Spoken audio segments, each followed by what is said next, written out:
our fourth episode of our playthrough of Ultimate General Civil War. We just finished the Battle of First Manassas, and now we are moving on to the First Western Campaign, or it's also known as the Shiloh Campaign. So let's go ahead and take a look at the battles map. We sort of looked at it last time. We got two side missions, or side battles we can accomplish, minor skirmishes. We have Ambush Convoy, and we have Stay Alert. That we can do before we do the Shiloh grand battles. But what we want to do is we want to use these two battles to sort of build our army, build our how much money we have as well as our troops, so that we can send more troops into Shiloh. But we do actually have a max number of troops we can send in, because it is through one of the early battles. We can only send in 20 brigades and only one corps. So we want to try and get our numbers up into as close to 20 brigades as possible, which is essentially 4 divisions with 5 in each division, with 5 brigades in each division, sorry. So we take a look at our career points. We go to Army Organization. Right now we have 1 point towards Army Organization. The next level gives us 2 corps, 2 divisions per corps, and 4 brigades per division. The next one gives us 3 divisions per corps and 4 brigades per division. That's probably as far up as we're going to get to, unfortunately. So we're only going to probably bring in about 12 divisions, 12 brigades for the Battle of Shiloh. I mean, I'm sure we probably could get all the way up into... Yeah, 12 brigades does look like as much as we're going to do, because it doesn't look like... So yeah, that's just... If we were to add 2 points to Army Organization, which is what we are going to do, not this battle though, but over the course of the other two, we're going to allocate our points to Army Organization, but right now we're going to allocate these 2 points to politics. But by getting us up to level 3, we will have the 4 corps that we can bring in. Or sorry, 4 corps. Oh boy. 4 brigades per division and 3 divisions. So 12 brigades total. But right now we're going to put everything we can just into our politics points. Again, not so much worrying about anything else at the moment, and then we'll put in Army Organization as we continue. So we're going to apply that. Now we're going to look at our army at the moment. We're going to go ahead and bring these divisions back up to maximum. We are going to have to assign a new general for this division, which actually reminds me, let's go ahead and go up to our reputation. We actually have 3 new generals, as well as some guns, some cannons, and whatnot we can buy. Now, a lot of people say don't buy the generals. I mean, I do agree with the sentiment of not buying the generals. A lot of people say, especially as a Confederacy, that buying the weapons is much more needed. Me personally, though, I like actually having the generals, and we have enough reputation right now to buy all 3 of them. I like having the historic generals to choose from. Now, what we are going to do, we are going to relieve James Archer, and we're going to put in Thomas Jackson, which actually is a better move. He is a little higher rank. And of course, let's go ahead and put in Jubal Early and Richard Ewell are all about the same. Let's go ahead and just give Archer the 2nd Division. And now what we're going to do is we're going to start relieving these guys. We're going to promote generals to run these 2 divisions. And then we're going to give Preston this division. Let's go ahead and get these 2 back up to full strength. We're going to use rookies. We got plenty of guns, which is awesome. Let's go ahead. We got plenty of money to use. Let's go ahead and just make this guy an 8-gun battery. He is going to take a little bit of a leadership hit, which makes me wonder if I do actually want to relieve Cavill. Maybe put in one of these guys. Now we're going to keep a capo for right now. And Preston, we're going to go ahead. I almost always, when it comes to my infantry, go with discipline training because I don't want them running in the heat of battle. So giving them more morale and efficiency, to me, is better than stamina and speed. Especially later game when the Confederacy turns more into a defensive army. And again, we're going to go ahead and give these guys all rookies. But now, again, once these guys start leveling up, at least getting to 2 stars, and once this guy gets a 3-star, this brigade here, we're going to start making this first brigade in each division 3 stars as well. It's sort of how I like to try and do it. So we are going to add some more units. We are going to bring in a cavalry brigade for multiple reasons. We are going to need cavalry for the battle we are about to do. Okay, good. We actually have enough. It's going to cost us some money, but we actually have enough. For when it comes to charging cavalry, or, you know, the shock cavalry, the melee cavalry, I tend to try and keep it at about 500 strength. I don't like going too far over 500 unless it's a brand new unit that I'm creating. Now this is going to be a brand new unit, but we don't have enough weapons to put them up all the way. I probably will go ahead, actually no, we're just going to make it 500 units. Because we don't want to scale too high, because scaling does become an issue, and of course we are going to put Jeb Stewart in charge of the cavalry. So as you can see, cavalry is kind of expensive, especially when you're buying these better guns, the Lamats. But it is going to be extremely effective. So let's go ahead, and because he's a general, so the 1-star ranks that you can put on cavalry is discipline training, which just like the infantry gives you morale and efficiency. Horseback riding, which gives you stamina, efficiency, and mounted speed. And endurance course, which gives you stamina, efficiency, and foot speed. Now, because this is not a one that we have like the carbines with, you know, it's not a gun army, it's not a scout, they're not vedettes. There's no reason to give them this one because we don't need foot speed because you can't dismount this cavalry. We are going to go ahead and give them horseback riding, which is what I give all my cavalry, whether they're the vedettes or they're the shock cavalry. Just because I do enjoy this a little bit more. Alright, so now we have some cavalry to go with our infantry. And we are going to go ahead and add, because we do have a lot of weapons that we can bring in, we are going to go ahead and add another infantry unit right now. Which is going to max us out. Like I said, I always go discipline training. Almost always. It's going to max us out. So now we're going to have 4 infantry units, a gun, and a cavalry unit. Which is more than enough for this next battle, because all you really need is cavalry for this next battle, this next side mission, and I'll tell you why here in a minute.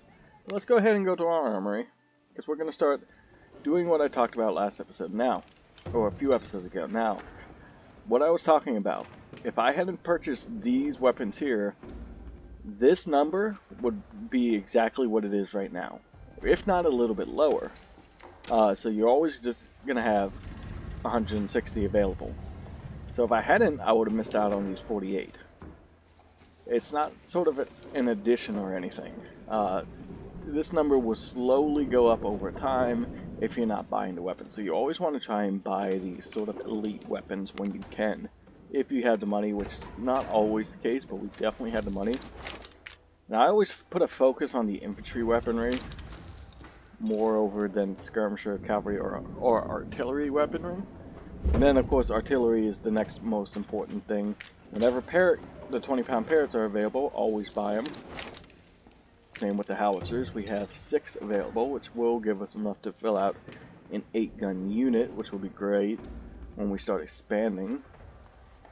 As you can see, my money is going down quickly, and of course I'm going to go ahead and get some Tredegar's. We are going to sell these weapons, try and gain some of our money back, and I am going to go ahead and try and get some of these 10-pound parrot guns. The ordnance rifles I don't typically buy, just because, especially once you start mounting some victories against the Union, you do tend to gain a whole bunch of these just from captured pieces after battles.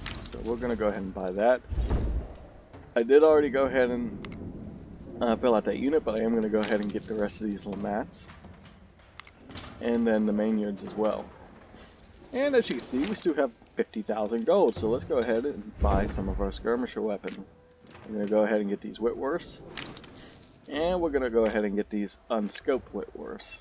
Now as you can see, if you remember, I think we had roughly 100 available last time to buy. And as you can see, we have 171, so it didn't go up that much, whereas the Whitworth with the scope never really add too much after each battle, but if, again, it would have added a lot more than we would have got had we not bought any last time. And the J.F. Brown is going to be the Union's equivalent to the Whitworth. Same with the Sharps. We can't actually buy the Sharps. I don't know why it actually shows these weapons. I guess if you capture some and then sell it back, you can always buy back the weapons. That is what I'm assuming is the case.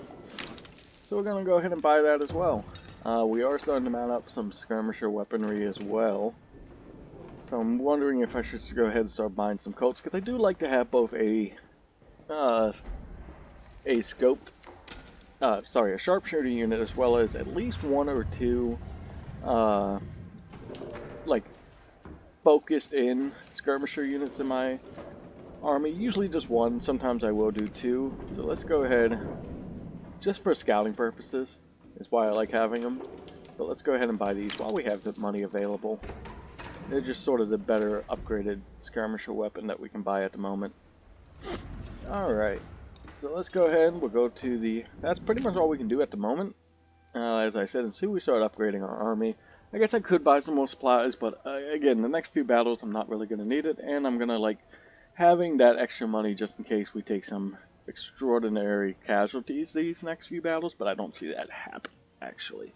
Especially not at least in this next one. Possibly this Stay Alert mission, just because, like I said, that one can... that one you're defending, that one you could actually take some casualties. This one I don't expect to take many casualties at all, if it works out the way it's supposed to work out. Like I said, there's a way to cheese this battle. Like I said, you sort of need cavalry for it. Like I said, I could have taken 10 units. We don't need 10 units for this battle, if it works out the way I want it to. Alright, the Union is massing its army in the capital of Richmond. Almost certainly they are preparing to attack and threaten and destroy our new government prematurely. Our reconnaissance patrols reported that one of their most important supply convoys, loaded with heavy ammunition and weapons, is going to pass along this road in about an hour. They are going to meet with General McDowell, commanding about 7,000 infantry, and he needs those supplies. General, this is a great opportunity to ambush and seize those supplies from the Yankees before McDowell arrives. With his much stronger army, local cavalrymen will join our attack. If we succeed, not only can we use the supply for our army, but we are surely impress our people in West Virginia and get more military support.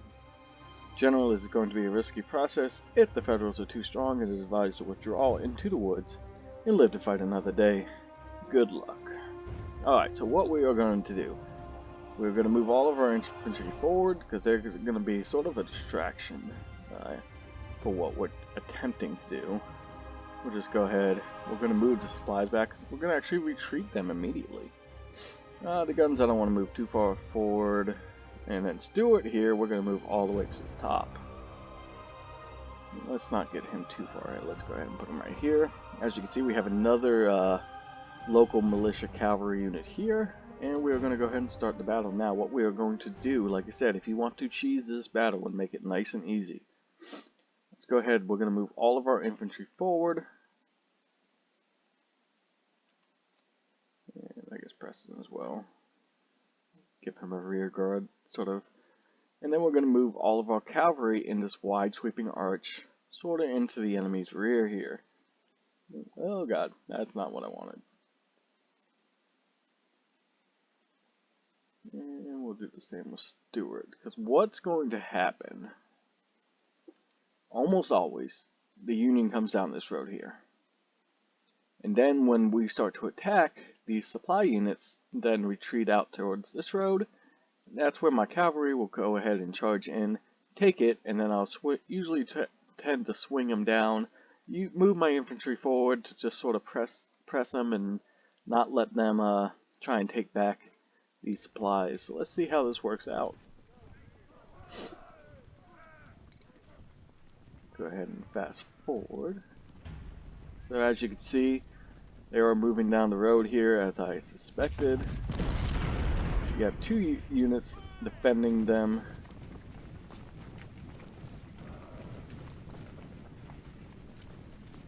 With any luck, I'm not liking how Birney is sort of just retreating there.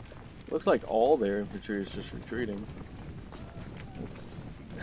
Of course, this would happen when I'm trying to show you how to cheese this. It's not happening the way it usually happens, of course.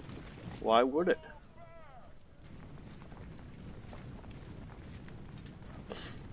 Alright, let's lock these weapons and then run these guys, because we don't want them firing.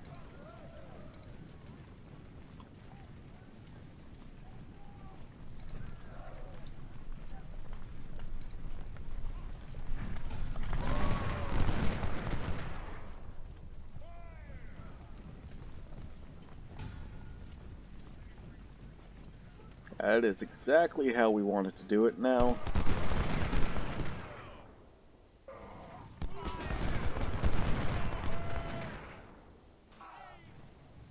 We are going to go ahead and use our cavalry.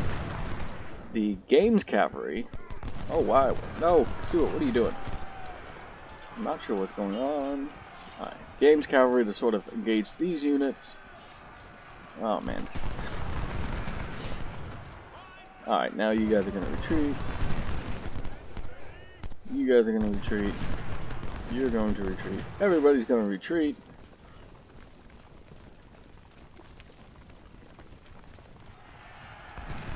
These guys are going to retreat. Oh, but meant to get him going.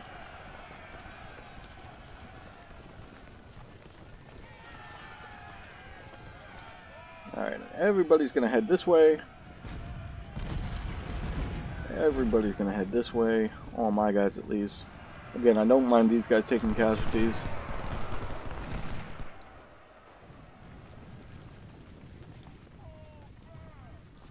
Stuart, you go ahead. Caustic Bandit, let's go ahead and retreat our artillery. And that's right, we are going to go ahead and hit retreat on all these.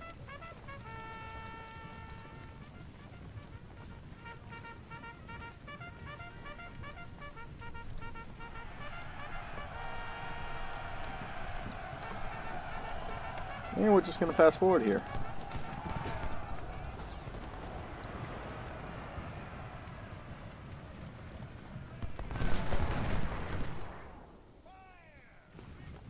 Alright, go ahead and start retreating some of my infantry. I want to let these supplies go first, but as everybody starts moving away, this is why I left these guys out here, because they're sort of occupying the forces. They're the only ones that they can see. And now that they're all pretty much far ahead, we're just going to retreat the rest of my army. And we had some guys surrender. Davis is getting mauled out there.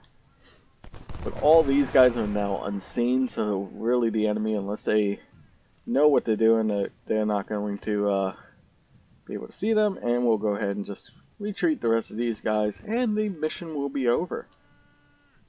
Like I said, this is usually a quick mission that you can cheese very easily. So all the supplies have been captured, and now we're just waiting for these guys to leave the field, and the mission will be over.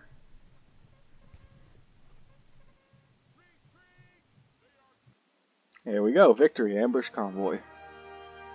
Only lost 21 men, well 405 cavalry, but none of that was really my guys. Although Stuart probably did take some casualties, I'm assuming. Let's see, actually. Stuart, oh yeah, he took 25 losses, so. But we had the Lamats to be able to get all of them back, plus we probably stole some there. We are going to get all this in gold. We got some Koken brothers, probably from our guys. 12 rescued, so yeah, pretty good job for all things considered, and you get all the bonus points because we put all that all of our career allocation points to politics. We get that extra bump. And now we are going to start expanding our army. This should give us, yep, the 4 brigades, which will help out in the next battle. Yes, sir. So let's go to army. Let's go ahead and fill up the rest of these guys. Yes, sir. Now we got to decide what we are actually going to do. So cavalry is another one that I always try and keep veteran. Just like basically infantry is the only one I don't try and keep veteran as possible. But just like the cannon, I always try and keep my cavalry in sharpshooters and skirmishers as veteran as possible. Especially the skirmishers, because they really don't cost that much. Depending on how much you lose, cavalry could actually cost a lot if you have to replace them all with veterans. But it's not too big of a deal if you don't have to replace too many. So as you can see, we got about 94,000 to work with, and we have plenty of guns that we won't even have to spend any money on. And we have 2 guys here already ready to go, so we don't even have to worry about spending any money on any guns. So we have 94,000 heading into the next battle that we can work with, and we have some more reputation points that we're not going to spend at the moment because we have nothing we can spend it on. Not to mention, for the Battle of Shiloh, I think I actually will try to avoid spending any reputation because we're only going to get about, what, 4 more reputation for this battle? Yeah, 4 more reputation, assuming we win, which, I mean, we will. You won't see it if we don't, because I will restart and try again, but we will. So we're gonna have 30, which I mean we will be able to buy some Lorenz, some types, but I would actually, if you don't spend reputation, you actually get a morale effect. I can't remember when the morale effect comes into play, which especially for the Battle of Shiloh, I think I'd rather have the morale effect, especially since I have a lot of money to work with. I can start using some of this to buy some better weapons for my guys. Oh, the Tyler, Texas. Let's go ahead and buy these up. They're not the greatest weapon, but if you, they're worth buying just so you can give it to some weaker unit later on. But yeah, I'll probably go ahead and start buying up some of these as well. We don't have enough to even man an entire 1,500 man unit, but we could definitely buy some Lorenz. We can definitely buy some Mississippis for our units as well. That way now we don't want to buy too many of the good weapons while we don't only have, like, I want to give good weapons to these 2 units right now. So Siegfried and Manson, I would definitely not give good weapons. I'd keep them with the 1842s, just because they haven't even reached their first star. Now they definitely will here shortly, probably after the next battle. But usually if I'm arming green units that haven't even seen battle or haven't even reached their first star, I'm not going to equip them with anything more than the 1842s, just because it's really not worth it. Because again, you don't want to spend a whole lot of money on weapons that you're going to have to then replace anyway. Now, if you had the money to spend going into a battle, then go ahead and do that. But I don't try and do it too early, if that makes sense. Like, going into this side mission, I'm not going to spend the money to do it this early. I would wait till we're going into Shiloh, and if I have the funds available, I would upgrade them just for that battle, and probably give them, if they don't upgrade to the next star, I'd probably downgrade them. That way I can allocate those weapons to maybe a unit that may need them, that is more well trained. But yeah, that's going to be it for this episode. A very quick episode because, again, that battle was, you know, again, you could play it the way I think you're supposed to play it and actually duke it out with them, but I did not want to play it that way. I never want to play it that way because you never want to needlessly throw away men, especially if you're the Confederacy. So thank you all for watching. Hopefully you continue to watch. I really appreciate it. And yeah, have a good one. We'll see you next time.